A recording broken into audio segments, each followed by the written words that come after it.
नमस्कार, स्वागत है आपका। आप देख रहे हैं हर खबर हरियाणा। मैं हूं आपके साथ अनाया शर्मा।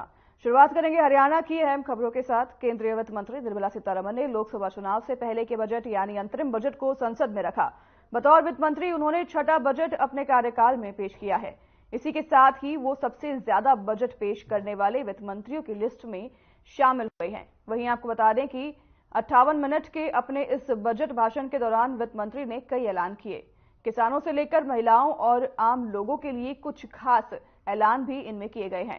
सरकार की सर्वोदय योजना की शुरुआत की जानकारी देते हुए वित्त मंत्री ने कहा कि इसके तहत छत पर सोलर सिस्टम लगाया जाएगा। वहीं सूर्योदय योजना के तहत छतों पर सोलर पैनल लगाने से हर महीने करोड़ों परिवारों को 300 यूनिट तक फ्री बिजली का लाभ मिलेगा। 2 करोड़ अतिरिक्त मकानों का निर्माण करने की भी बात वित्त मंत्री ने कही है। वहीं आपको बता दें कि कॉर्पोरेट टैक्स पहले 30% की दर से देना होता था, वो अब घटकर 22% कर दिया गया है। यानी अब कॉर्पोरेट टैक्स 22% हो जाने के बाद कंपनियों को सरचार्ज और सेस मिलाकर 25.17% देना होगा। लेकिन टैक्स स्लैब, किसान सम्मान निधि, आयुष्मान कार्ड योजना जैसी नीतियों में कोई बदलाव नहीं किया गया है। तो वहीं बजट के बाद पीएम मोदी की प्रतिक्रिया भी सामने आई है।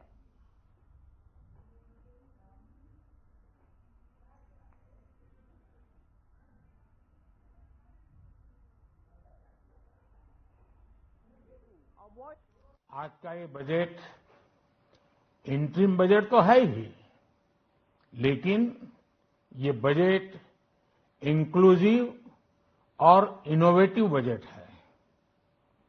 इस बजट में कंटिन्यूटी का कॉन्फिडेंस है।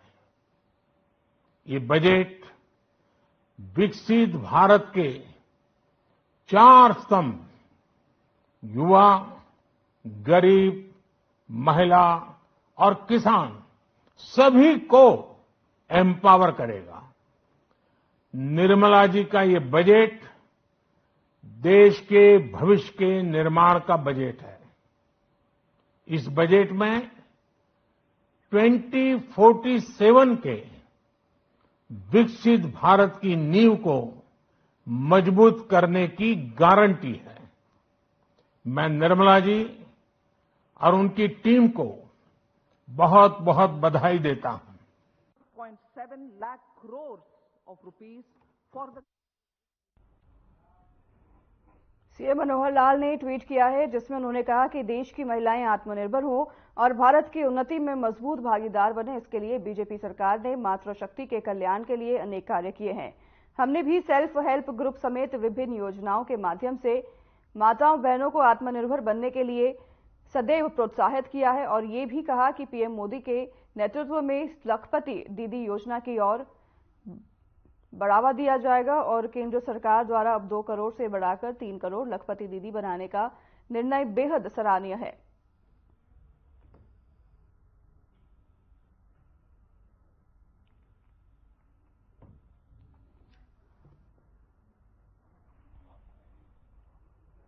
सीएम मनोहर लाल ने ट्वीट करते हुए प्रधानमंत्री नरेंद्र मोदी की सराहना की है। आपको बता दें कि बजट पेश होने के बाद उन्होंने बजट की भी सराहना की है। देश की महिलाएं आत्मनिर्भर बने, इस पर सरकार काम कर रही है। उन्होंने ट्वीट करते हुए कहा, लखपति दीदी योजना की भी उन्होंने सराहना की है।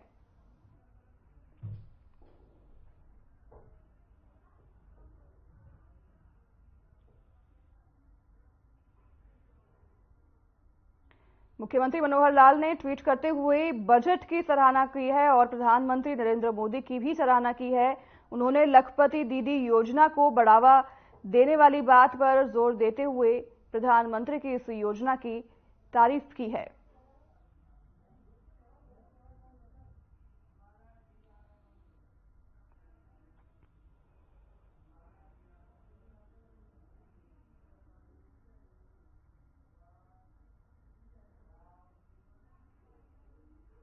आज केंद्र सरकार का अंतरिम बजट वित्त मंत्री निर्मला सीतारमण ने पेश किया और उसमें भारतीय रेलवे का बजट भी बढ़ाया गया।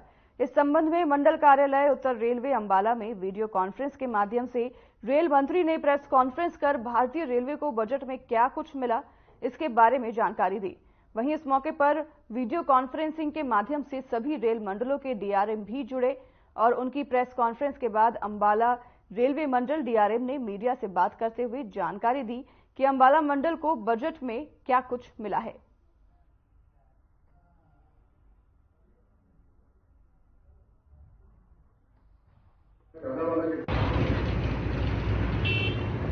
रेलवे का हाईएस्ट एवर कैपेक्स एलोकेशन है 2,52,000 करोड़, जैसा कि रेल मंत्री जी ने अभी प्रेस कॉन्फ्रेंस में बताया। इससे पिछले साल में जो एलोकेशन था 2,40,000 करोड़ था, तो ये हाईएस्ट एवर कैपेक्स का एलोकेशन है। उसके अलावा स्टेट वाइज जो हम लोगों को फिगर्स मिले, उसमें पंजाब का जो एलोकेशन है इस साल 4,4933 करोड़ 24-25 के लिए, और हरियाणा का जो एलोकेशन है वो 2,861 करोड़ 24-25 के लिए। तो ये रफली 18 टाइम्स है जो 9 से 14 के बीच में था, और पंजाब का एलोकेशन रफली 20 टाइम्स है और जो 2009 से 14 के बीच में था।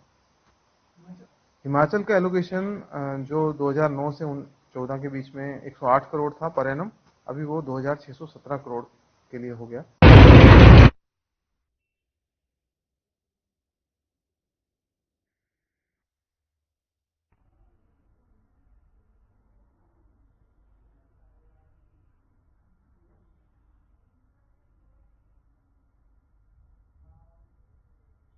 खबर रेवाड़ी से है, जहां सहकारिता और जन स्वास्थ्य अभियांत्रिकी मंत्री डॉक्टर बनवारी लाल ने बजट को लेकर बयान दिया है। उन्होंने कहा कि महिला, गरीब किसान और युवा वर्ग के उत्थान के लिए यह बजट है। अब देश में ही रक्षा उपकरण बनाए जाएंगे, वहीं युवाओं को रोजगार मिलेगा और टैक्स स्लैब में कोई परिवर्तन नहीं किया गया है। विकसित भारत बनाने के लिए ये कदम है। साथ ही बजट में सुशासन की तरफ ध्यान दिया गया है। वहीं उन्होंने महागठबंधन बनाकर चुनाव लड़ने की चर्चाओं पर तंज कसते हुए कहा कि मुंगेरी लाल के सपने देखने में कोई बुराई नहीं है। कभी भी स्वार्थी लोगों का कोई गठबंधन नहीं बन सकता है।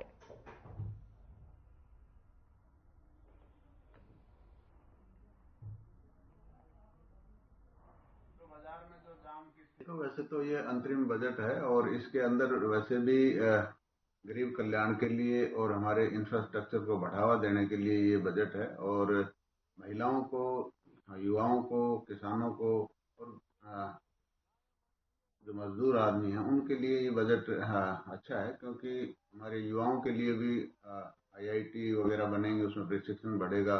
महिलाओं को जैसे दीदी ये बनाए हैं, इनको ड्रोन दीदी, इनके ऊपर इनको प्रशिक्षण दिया जाएगा और आगे इसको बढ़ाया जाएगा। इसी तरह आपका हेल्थ इंफ्रास्ट्रक्चर को बढ़ाया जाएगा, रेल कॉरिडोर वगैरह बनेंगे। तो ये एक कुल मिलाकर एक बैलेंस बजट है और इसमें हर क्षेत्र को फायदा होगा, और इसमें किसी तरह का टैक्स अभी बढ़ाया नहीं। और आज से पहले भी बावल के अंदर जितने भी कार्य जो बिल्डिंग है, मेरे ख्याल से रेवाड़ी में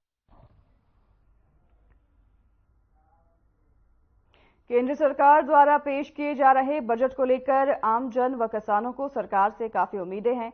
कई लोगों ने जहां सरकार की सराहना करते हुए किसान हित में योजनाएं बनाए जाने की बात कही है, वहीं कई किसानों का कहना है कि अभी भी किसान और आम आदमी के हित में सरकार की अनेक फैसले लेने की जरूरत है। एक दो लोगों ने कहा कि सरकार पहले भी आम आदमी के हक में फैसले लेती रही है, वहीं इस बार भी उम्मीदें हैं कि सरकार कई कल्याणकारी योजनाएं गरीब और आम आदमी के हित में बनाएंगी और उन्हें लागू करेंगी। किसानों का कहना था कि किसान को समय पर खाद, बिजली और पानी के साथ साथ कीटनाशक दवाई मिले, इसका प्रावधान सरकार को बजट में करना चाहिए। उन्होंने ये भी कहा कि किसान हित में सम्मान निधि के साथ साथ फसल बीमा योजना अच्छी है, लेकिन इसे धरातल पर सरकार साकार रूप से दे और आमजन के हित में भी सरकार योजनाएं बनाए। ओम प्रकाश, जो सरकार आज अभी बजट पेश करेगी उसके बारे में क्या कहना चाहिए? कैसा होना चाहिए? किस तरह का बजट होना चाहिए? देखो, बजट ऐसा होना चाहिए जो गरीब तबके के लोग हैं, जैसे जमींदार हैं, हम जो अपने खेती बाड़ी करके अपना गुजारा करते हैं, तो उसमें क्या है, सबसे ज्यादा दिक्कत तो हमें खाद की होती है। खाद हमें समय पे नहीं मिलता है, और मिलता है तो लाइन में लग के मिलता है। इसके लिए हम सरकार से ये चाहते हैं कि जो खाद की जो व्यवस्था है वो अच्छी तरह से हो, और जो यहाँ जो हमारे यहाँ नहर है उसमें भी पानी आता नहीं है, आता है तो बहुत कम आता है, वो पीछे ही रुक जाता है।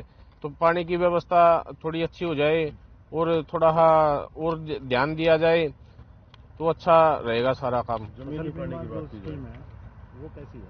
फसल बीमा स्कीम ऐसा है जी कि अभी तक तो हमने तो इसका लाभ उठाया नहीं है, लेकिन ये कुछ लोग बता रहे हैं कि ये अच्छी चीज है जो बॉम सिंह बजट पेश होने जा रहा है, अच्छा। आप क्या उम्मीद करते हो? बजट जो है अच्छा पेश हुआ है, सस्ती ये खाद मिले जो है, और जो सब्जी का मूल्य भी सही मिलना चाहिए जो।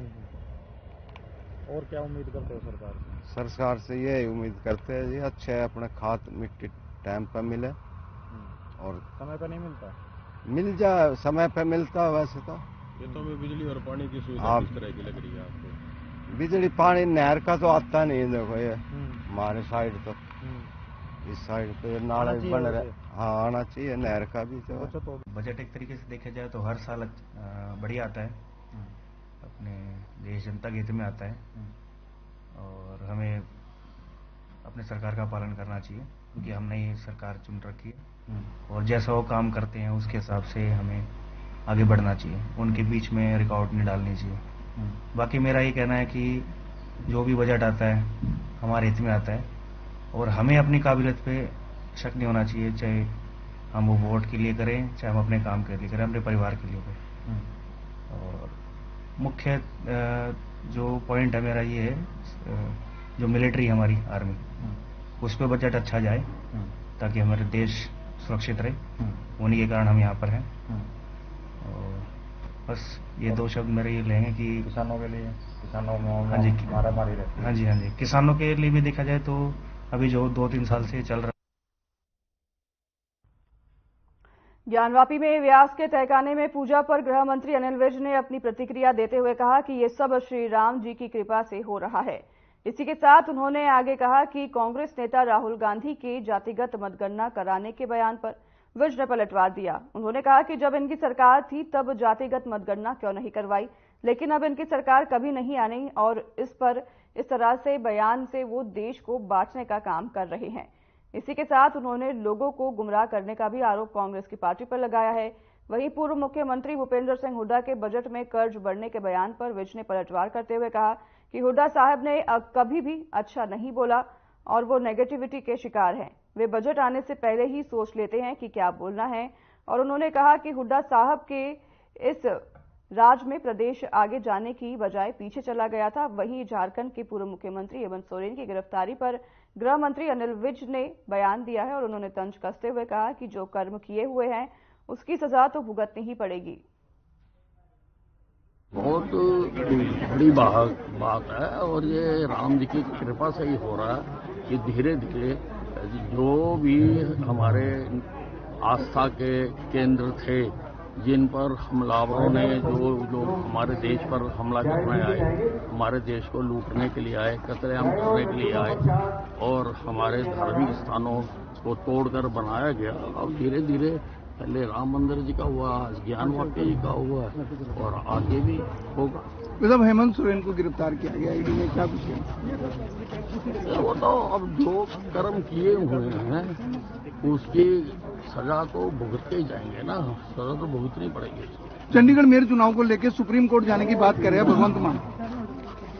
नहीं, वो कहीं भी जाएं वो उनका अधिकार है, लेकिन देखने वाली बात तो ये है कि चुनाव हुआ है और आप उसको मान नहीं रहे हो। ये जब ये हार जाते हैं तो कहीं पर ईवीएम का आरोप लगा देते हैं, कहीं पर धांधली का आरोप लगा। नहीं, देखिए जो बजट पेश किया गया अभी उसका अध्ययन करेंगे। हुड्डा साहब ने तो पहले ही बना रखा होता ना, बजट बनने से पहले ही उन्होंने अपना जो बयान है वो बना रखा होता है, और उन्होंने कभी पॉजिटिव तो बोलना नहीं, नेगेटिविटी के शिकार हैं और हर वक्त नेगेटिव बातें ही करते हैं।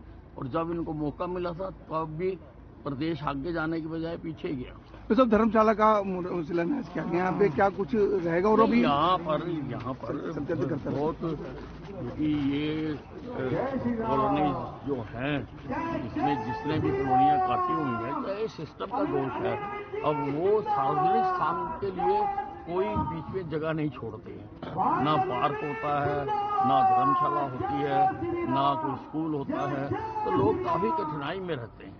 तो यहाँ के एक व्यक्ति ने अपनी जगह दान दे के ये बनाई है, मैं उसका बहुत पिछले लंबे समय से रेवाड़ी नगर परिषद में व्याप्त भ्रष्टाचार थमने का नाम नहीं ले रहा। भ्रष्टाचार चाहे सड़कों के निर्माण में हो या बेसहारा पशुओं को पकड़ने में खर्च हुई लाखों रुपए की राशि का हो, हर मुद्दे पर रेवाड़ी से कांग्रेस विधायक चिरंजीवी राव ने नगर परिषद की चेयरपर्सन पर गंभीर आरोप लगाए और उनसे स्पष्टीकरण भी मांगा, लेकिन आज तक कोई कार्रवाई नहीं हुई, जिसे लेकर कांग्रेसियों ने रेवाड़ी के बाजारों में नगर परिषद के खिलाफ जमकर विरोध प्रदर्शन किया। कांग्रेसी विधायक चिरंजीवी राव ने नगर परिषद की चेयरपर्सन पर भ्रष्टाचार के आरोप लगाते हुए कहा कि 1 महीना पूर्व रेवाड़ी के सेक्टर 3 और 4 सहित जिला सचिवालय के रोड को लंबे अरसे के बाद बनवाया गया, लेकिन भ्रष्टाचार की हद तो तब हो गई कि मात्र 15 दिनों में इन नई नवेली सड़कों से भ्रष्टाचार की रोडियां बाहर निकलकर गड्ढों में तब्दील हो गई, जिसका नगर परिषद के पास कोई भी जवाब नहीं मिला।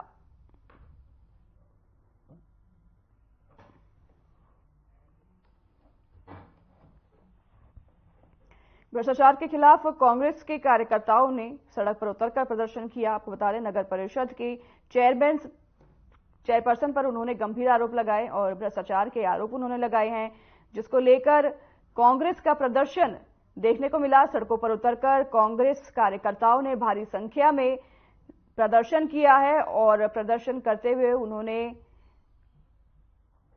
चिरंजीवी राव पर गंभीर आरोप लगाए हैं। भ्रष्टाचार के खिलाफ कांग्रेस का यह प्रदर्शन देखने को मिला, जिसके बाद आपको बता दें कि उनका यह आरोप है कि चिरंजीवी राव जो हैं उन्होंने भ्रष्टाचार किया है, सड़कें नहीं बनाई गई हैं, नाले नहीं बनाए गए हैं, नगर का कोई काम नहीं किया गया है और भ्रष्टाचार के संगीन आरोप उन्होंने लगाए हैं। और इसी को लेकर कांग्रेस के जो कार्यकर्ता हैं भारी संख्या में सड़क पर उतर आए और उन्होंने लगातार विरोध प्रदर्शन किया। चिरंजीवी राव के खिलाफ इन्होंने ये विरोध प्रदर्शन किया है और चिरंजीवी राव पर उन्होंने भ्रष्टाचार के आरोप लगाए हैं, जिसके खिलाफ उतरकर सड़कों पर कांग्रेस के कार्यकर्ताओं ने विरोध प्रदर्शन किया। और आपको बता दें, नगर परिषद की चेयरपर्सन चिरंजीवी राव हैं, जिनके ऊपर उन्होंने भ्रष्टाचार के गंभीर आरोप लगाए हैं और भ्रष्टाचार के गंभीर आरोप लगाते हुए उन्होंने इसका विरोध प्रदर्शन सड़क पर उतरकर किया।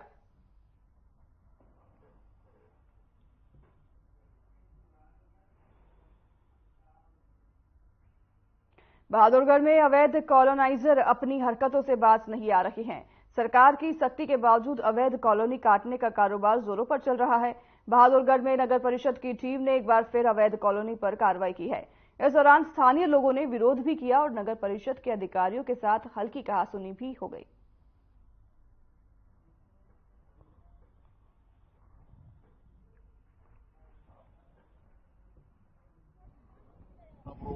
अवैध कंस्ट्रक्शन हो रही है, सारा इसको जो है ना डिस्करेज करने के लिए जो है ना ये कार्रवाई की जा रही है। अनअप्रूव्ड में या ना कोई ये ढंग से सड़कें बना रहे, ना कोई बीच में कोई जगह या प्लानिंग के बिना ही बना रहे हैं, ये जो एक समस्या का कारण बनेगी आगे। इसलिए सरकार अवैध जो अनअप्रूव्ड एरिया है उसमें ये हटा रही है। लेकिन सरकार तो अनअप्रूव्ड एरिया को पास करने की प्रोसेस भी कर रही है। तो वो उस प्रोसेस में ये अभी डली नहीं, ये जब डले तभी जो है ना इन्हें बनानी चाहिए। वैसे तब तक वेट करना चाहिए कि भाई अप्रूव हो जाए और प्लानिंग से काम हो। लोग विरोध भी हाँ, विरोध तो करते हैं। अनअप्रूव्ड जब इनका नुकसान होता है, अनअप्रूव्ड में बना रहे हैं ये बिना परमिशन के, बिना उसके किसी प्लानिंग के, तो ये सारा सिस्टम हौज पौज हो रहा है, खराब ही हो रहा है। तो हमेशा पहले नहीं देखना चाहिए था जब ये कॉलोनी कट रही थी, बनने से पहले मकान। चरखी दादरी जिले के गांव चंदेरी में देर शाम किसान के मशरूम फार्म में अज्ञात कारणों से आग लग गई, जिससे कि पूरा फार्म जलकर राख हो गया। आग लगने के कारण किसान को लाखों रुपए का नुकसान हुआ है। ग्रामीणों ने बताया कि किसान ने सरकार द्वारा प्राकृतिक खेती को बढ़ावा देने के लिए शुरू की गई योजना के तहत 6 महीने पहले मशरूम फार्म लगाया था, जिसमें कल देर शाम अज्ञात कारणों से आग लग गई। ग्रामीणों की सहायता से आग पर काबू पा लिया गया है। तब तक पूरा फार्म जल चुका था। ग्रामीणों ने सरकार और प्रशासन से नुकसान के लिए आर्थिक सहायता देने की मांग भी की है।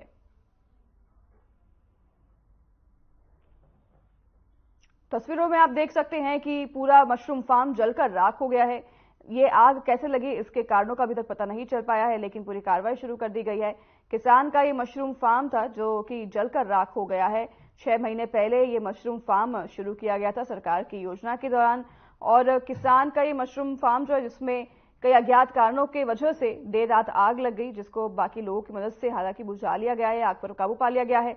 लेकिन अब किसानों का सरकार से, प्रशासन से नुकसान के खामियाजे का मांग है और किसान कह रहे हैं कि जितना भी नुकसान उनकी खेती में हुआ है उसकी भरपाई सरकार करे। आपको बता दें कि किसान को आग लगने की वजह से लाखों का नुकसान हुआ है और तकरीबन 6 महीने पहले उन्होंने ये मशरूम की फार्मिंग जो है शुरू की थी, मशरूम की खेती शुरू की थी और इस खेत में देर रात अज्ञात कारणों की वजह से आग लग गई है, जिसकी वजह से किसान की पूरी फसल जो है जलकर राख हो गई है और किसान के लाखों रुपए का नुकसान इस आग में होने की खबर सामने आई है।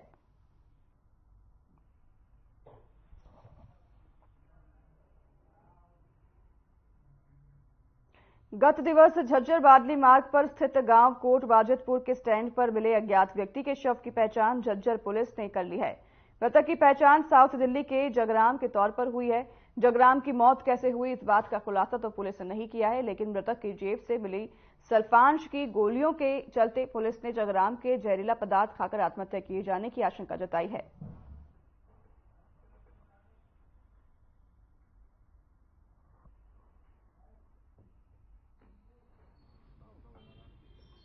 ये कल दोपहर में थाना सदर झज्जर में एक इन्फॉर्मेशन आई थी 112 के मार्फत कि कोट बाजितपुर जो बस अड्डा है वहाँ पे कोई नॉन डेड बॉडी है। तो उसके बाद हमने वहाँ जाके देखा, वहाँ पे 79 ईयर्स के हैं ये।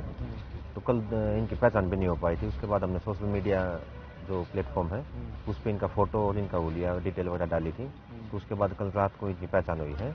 ये जगराम है, मलिकपुर, साउथ वेस्ट नई दिल्ली के, और इनके वारसान है वो आ चुके हैं। अब पोस्टमार्टम की प्रक्रिया जारी है।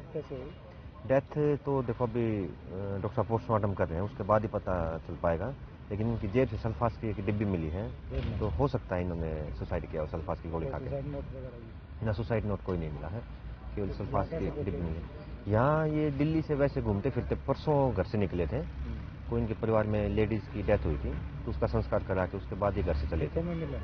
ये कोट बाजितपुर बस अड्डा है, उसके साथ ही किसी राहगीर ने कॉल की थी, तो उसके बाद हम गए थे वहाँ पे। पोस्टमार्टम करा दिया? पोस्टमार्टम अभी प्रक्रिया जारी है। 2 इनके लड़के हैं, एक अपना आर्मी से, ये भी आर्मी से रिटायर्ड हैं और अब खेती बाड़ी करते थे। और इनका जो लड़का है, 2 लड़के हैं, एक प्राइवेट काम धंधा करता है, एक अपना फौज से पेंशन आ के और बाड़सा हॉस्पिटल उसमें लगा हुआ है।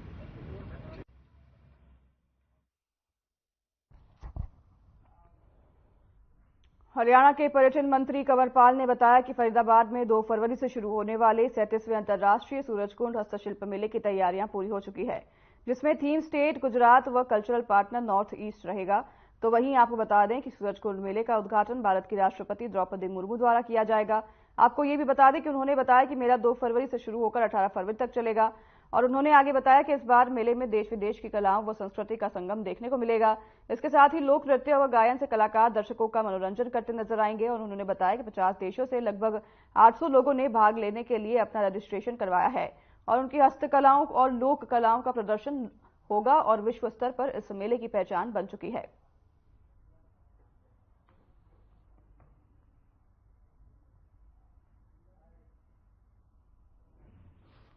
बड़ी खुशी की बात तो ये है कि अब की बार इसका जो शुरुआत है वो देश की महामहिम राष्ट्रपति इसकी शुरुआत करने आ रही है, जो हमारे लिए बेहद खुशी की बात है। दूसरी खुशी की बात यह है कि पहली बार इतनी बड़ी संख्या में जो दूसरे देश है उसमें भाग ले रहे, 50 देश जो है वो की बार इस मेले में भाग ले रहे हैं। वैसे तो मेला बहुत स्थापित हो चुका है और हर बार काफी स्टेट्स में आते हैं। इंग्लैंड भी हमारे साथ लगातार काफी टाइम से हमारे साथ जुड़ा हुआ है इसमें, और अपने जो 7 सिस्टर है नॉर्थ ईस्ट के सारे स्टेट, अब की बार वो भी काफी बड़ी संख्या में इसमें भाग ले रहे हैं। तो काफी बहुत ही अच्छा है, मैं समझता हूँ वर्ल्ड क्लास मेला हमारा बन चुका है ये और पूरी दुनिया में इसकी चर्चा है।